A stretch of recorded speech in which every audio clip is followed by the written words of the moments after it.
अब 5 प्रश्न पूछ लिए सूत जी महाराज से 88,000 ऋषियों ने। प्रभु हमारे 5 प्रश्नों का आप उत्तर दे दीजिए। पहला प्रश्न था जीवों का कल्याण कैसे होगा। दूसरा प्रश्न था भगवान ने इस धराधाम पर क्यों जन्म लिया। तीसरा प्रश्न था भगवान के जन्म लेने का साक्षात क्या प्रयोजन है। चौथा प्रश्न था भगवान के धराधाम जाने के बाद धर्म किसकी शरण में गया। और 5वां प्रश्न था, बोले भगवान सबसे मोस्ट प्रश्न है मेरा। बोले कौन सा प्रश्न है। बोले सबसे सुंदर प्रश्न है, आप उस प्रश्न का उत्तर दीजिए। बोले कौन सा प्रश्न है। बोले 5वां प्रश्न है, आप सबकी कथा मुझे थोड़ी थोड़ी सुना दीजिए, लेकिन जैसे भगवान की भगवत कथा आए तो उसको विस्तार पूर्वक सुनाना। सूजी महाराज कहते ऋषियों पूछने की तो तुमने हद ही कर दी, कल से बराबर पूछ रहे हो, लगातार पूछ रहे हो, और अच्छी बात है पूछो। मैं तो सुनाने के लिए बैठा हूं, मेरा तो काम ही है 24 घंटे तुम्हें सुनाऊं, कथा को श्रवण कराऊं।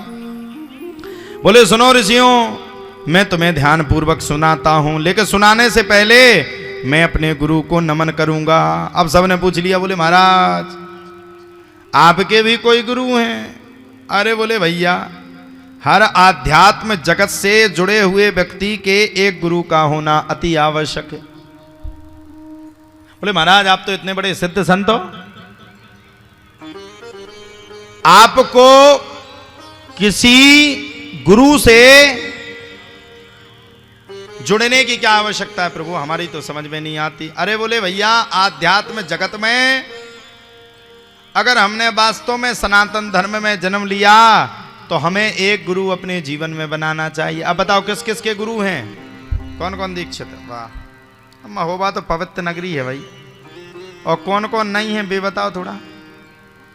जो नहीं है, नहीं में तो बहुत ही कम है। कछु ना लाए सोने भी उठा दो ले फरसाद, ते कौन देख बेगा कि गुरिया पे रही हैं।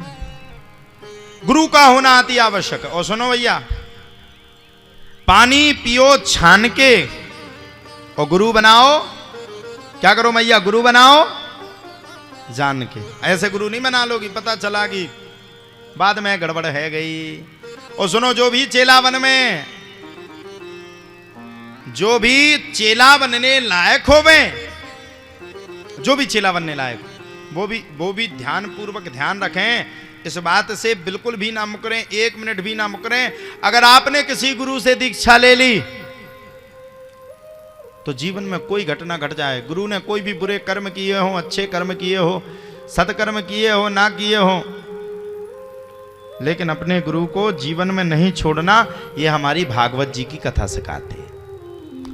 अब कई लोग हैं यहाँ पर जो किसी गुरु से दीक्षित हैं और अकारण उन लोगों की हंसी उड़ाई जाती है। हम सुनते हैं ये फलाने गुरु से दीक्षित है, उनकी हंसी उड़ाई जाती है। वो बेचारे कमजोरी महसूस करते हैं। अब आप लोग इशारे में समझ गए होंगे, ज़्यादा नहीं बताएंगे हम क्योंकि चैनल पे चल रही है, नहीं तो अभी एक डिबेट ये और बन जाए। बाबा ने किसी के बारे में बताया,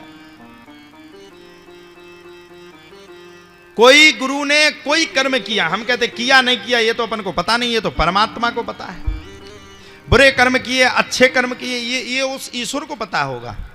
लेकिन अगर कोई उसका चेला है, आजकल क्या करते हैं हम लोग हंसी उड़ाते हैं, फलाने गुरु के चेला हैं, इनके गुरु जी वहां हैं अंदर, वो बड़ी शर्म महसूस करते हैं। कई चेला अपने गुरु की, उनकी, अरे भाई उनकी अपने गुरु के प्रति श्रद्धा है, वो दीक्षित हुए हैं। अच्छा एक बात बताओ, आपने पाप किए तो क्या आपके पाप क्या कोई दूसरा भोगेगा क्या?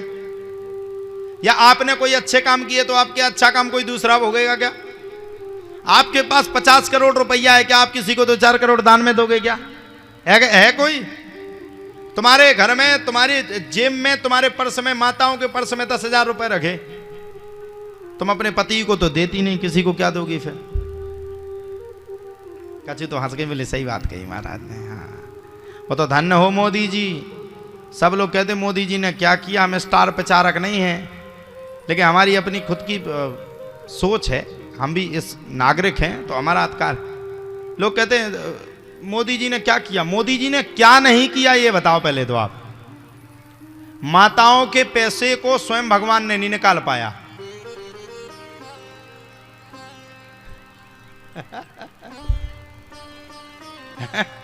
बताओ सही है कि गलत? माताओं के पैसा का स्वयं भगवान ने पता नहीं चला पाया। लेकिन धन्य है मोदी जी, 2-2 4-4 लाख जो उन्होंने 10-10 साल में पत्नी ने पति की जेब घाल घाल करके रखे थे, एक बार में पूरा सोटा घाल के पूरे बंद करवा दिए। सही बात है कि नहीं है?